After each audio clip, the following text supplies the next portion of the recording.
प्यारे बच्चों, good afternoon, नमस्कार। तो प्यारे बच्चों, इस साल जो है बच्चों की बहुत सारी क्वेरीज आई कि सर इस बारी हमारा U1, U2, T1, U3 and जो T2 है, तो T2 तो चलो जो सबमिटिव हमारी असेसमेंट है वो जो है वो अभी होनी है। तो ये जो पीछे के U1, U2, T1 और U3 ये सर क्यों नहीं हुए हमारे?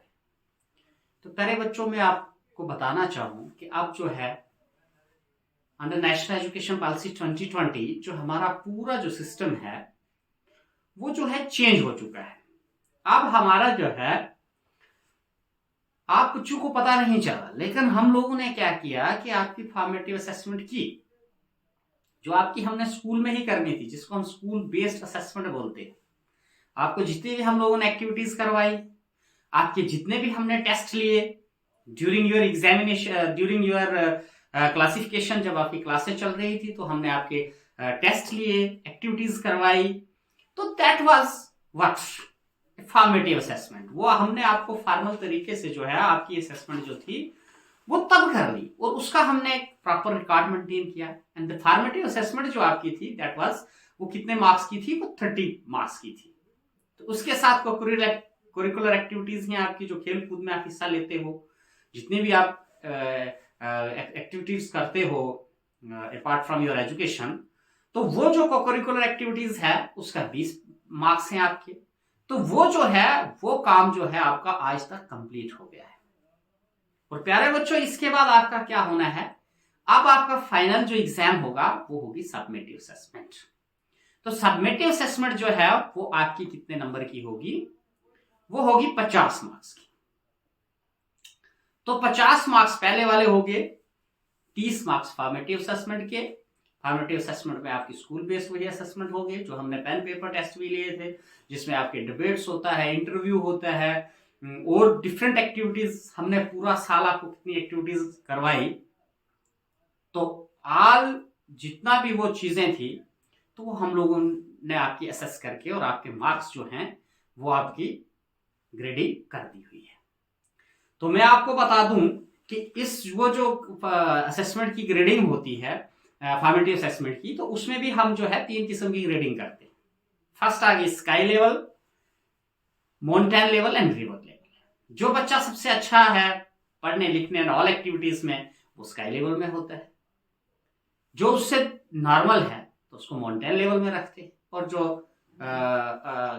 बिलो एवरेज है तो उसको हम जो है रिवर लेवल में रखते हैं। लेकिन डियर स्टूडेंट्स, आपको घबराने की जरूरत नहीं है, because now the system of assessment has totally change हो गया है। क्योंकि पहले जो होता था वो CCE होता था, जिसको हम बोलते हैं कंटिन्यूअस एंड कॉम्प्रिहेंसिव इवैल्यूएशन। उसमें हम आपका क्या करते थे? U1 लेते थे। तो तब पेन पेपर टेस्ट होता था कि हमने आपको यूनिट वाइज बुक्स पढ़ा दी, यूनिट फर्स्ट हुआ तो हम आपका क्या कर लेंगे? U1 ले लेंगे, उतना सिलेबस कंप्लीट हो गया। फिर U2 का सिलेबस कंप्लीट हुआ तो हम U2 ले लेते थे, प्रॉपर उसकी एक डेट शीट निकलती थी। और फिर हमारा जब T1 का जो होता था सिलेबस कंप्लीट होता था तो उसके T1 के पेपर होते थे। और उसके बाद आपका T1 के बाद आपका U3 होता था, यूनिट थर्ड। और उसके बाद जो है हमारा होता था टर्म एंड एग्जामिनेशन, जिसको हम T2 बोलते थे। But now as per national education policy 2020 अब चीज जो है चेंज हो गई है, और इस साल जो आपके मार्क्स हैं वो उस तरह से होंगे। जो आपकी फॉर्मेटिव असेसमेंट है वो हमने पूरे साल में आपकी कंडक्ट कर ली है। उसमें जितना भी आप लोगों ने पेपर क्लास टेस्ट दिए थे, एक्टिविटीज की थी, डिबेट्स में हिस्सा लिया था, स्पीचेस की थी, वो सारी चीजें जो है हम लोगों ने वो वहां कंक्लूड करके और आपके वो ग्रेड कार्ड में जो है उसको अपलोड कर दिया गया। और उसमें आपकी जो करिकुलर एक्टिविटीज हैं उसके भी 20 मार्क्स जो है हमने ऐड कर दिए हैं। यानी आपका जो 50% काम है, 50 मार्क्स का काम जो है वो आपका कंप्लीट हो चुका है। एंड नाउ नेक्स्ट 50 मार्क्स जो आपके हैं वो आपकी जो सबमिटिव असेसमेंट जो फाइनल अब एग्जाम होने वाले हैं, अभी मार्च मंथ में जो है एग्जाम होंगे, तो उसमें आपके 50 मार्क्स होंगे और टोटल जो है वो 100 नंबर का आपका जो है सिलेबस जो है वो कंप्लीट हो जाएगा। तो इस तरह का ये सारा प्रोसेस है। तो प्यारे बच्चों, आपको ये घबराने की जरूरत नहीं है कि हमारे U1 U2 T2 नहीं हुआ या T1 नहीं हुआ तो क्या हुआ। तो उस क्वेरी को दूर करने के लिए मैंने सोचा कि मैं अपने बच्चों की जो वो सोच रहे हैं कि ऐसा क्यों नहीं हुआ, इसके लिए मैं बता दूं कि ये सिस्टम जो है अब हमारा जो है कंटिन्यूअस एंड कॉम्प्रिहेंसिव एवल्यूएशन का जो प्रोसेस था that got changed into what, formative assessment, co-curricular activities, submissive assessment, ठीक है। और ये जो है इसमें तब्दील हो गया है U1 U2 और T1 U3 और T2 जो है अब वो किस में हो गया है, formative assessment, co-curricular activities and submissive assessment.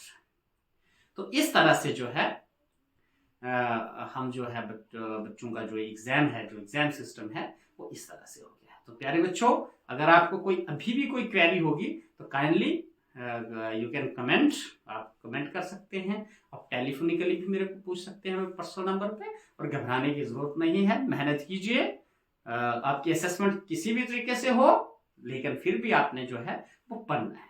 तो आपका जो ये जो सिस्टम चेंज हुआ है, तो ये जो है that is under national education policy 2020, और ये बहुत ही अच्छा सिस्टम है। पहले बच्चों को इतनी एक्टिविटीज में जो है हिस्सा लेने का मौका नहीं मिलता था, या को-करिकुलर एक्टिविटीज के मार्क्स नहीं होते थे, बट नाउ जो आप को-करिकुलर एक्टिविटीज करते हैं, खेल कूद में हिस्सा लेते हैं, डिबेट्स में हिस्सा लेते हैं, कल्चरल एक्टिविटीज में हिस्सा लेते हैं, तो उसके भी आपको जो है वो मार्क्स इंक्लूड किए गए। तो ये सबसे बड़ी प्रॉब्लम थी हम लोगों के लिए, बिकॉज हम जो है वो पेरेंट्स को भी इस चीज में मोटिवेट नहीं कर पा रहे थे कि आप ये बच्चों को सर स्कूल में एक्टिविटीज करवाते हैं, इसका क्या फायदा है। लेकिन नाउ यू सी कि अब आपकी असेसमेंट में ये चीजें हैं, आपको इसके मार्क्स हैं, तो now we are able to motivate even parents also.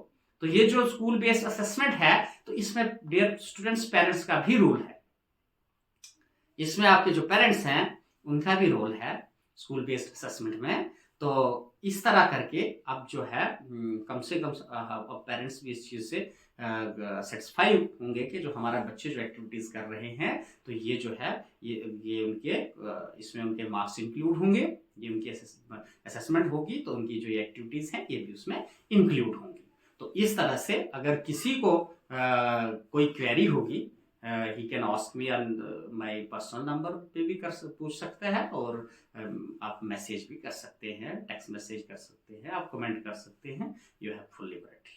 तो ये जो चेंज है इट इज नेचुरल प्रोसेस कि नाउ ओल्ड एजुकेशन पॉलिसीज जो है वो ऑलमोस्ट जो है वो चेंज हो गई है, और नाउ वी आर प्रोग्रेसिंग, और जब जो भी हम चीज पढ़ रहे हैं, जो एक्टिविटीज कर रहे हैं, that is under national education policy 2020, और ये बहुत ही अच्छी पॉलिसी है। तो आप जो हैं परेशान मत होइए, और मैं पेरेंट्स से भी ये रिक्वेस्ट करना चाहता हूँ कि बच्चों को जो है जॉयफुल मूड में पढ़ने दीजिए। मैं अभी भी देखता हूँ कि पेरेंट्स हमें वो फोर्स करते हैं 2 दूने 4, 4 दूने 8, 8 दूने 10 कराओ, बट ये जो सिस्टम है 8 दूने 10 नहीं 8 दूने 16 होता है, बट कि इस तरह रटा करके जो है बच्चों को पढ़ाया जाए। बट नाउ अब हमने टेक्निक से पढ़ाना है बच्चों को, प्रैक्टिकल वे से पढ़ाना है, और विदाउट एनी स्ट्रेस बच्चों को जो चीज है वो पढ़ानी है, सो दैट जो बच्चे हैं उनका जो है मानसिक और शारीरिक विकास हो सके। अगर हम बच्चे को जो है पढ़ाई का इस तरह से बोझ डालेंगे और कल याद करके नहीं आना है, तो दैट उससे जो है बच्चा जो है वो ग्रो नहीं कर पाता है, उसका फिजिकल एंड मेंटल लेवल जो है वो उसमें दिक्कत आ जाती है। डियर स्टूडेंट्स, लर्न जॉयफुली, पेपरों की टेंशन नहीं कीजिए, और बड़े आराम से आप अपने जो है वो पेपर दे सकते हैं बगैर किसी घबराहट के। तो मैंने आपको स्ट्रक्चर बता दिया है, अभी भी अगर किसी को समझ नहीं आया हो तो काइंडली आप मेरे से बात कर सकते हैं। इवन पेरेंट्स को भी पूरी आज़ादी है कि वो हमारे स्कूल में आए, हमसे बात करें, पीटीएम में हमारा भरपूर साथ दें, ताकि जो ये नेशनल एजुकेशन पॉलिसी 2020 का जो ये मिशन है, इसको हम जो है पाए तक मिल तक पहुँचाएँ, और इसको जो है हम पूरे भरपूर तरीके से इम्प्लीमेंट करें। और without the involvement of parents and without the cooperation of parents it's not possible for we people कि हम इसमें कामयाब हो सके। ओनली टीचर एंड स्टूडेंट्स जो है वो दो ही नहीं कुछ कर सकते हैं, इसमें पेरेंट्स और जितनी भी कम्युनिटी हमारी, जितनी भी जो सोसाइटी है, सबको हमारा हाथ बताना पड़ेगा, तभी जाके जो है हम जो है एक शिक्षित जो हमारी समाज है उसका हम निर्माण कर सकते हैं। धन्यवाद, थैंक यू।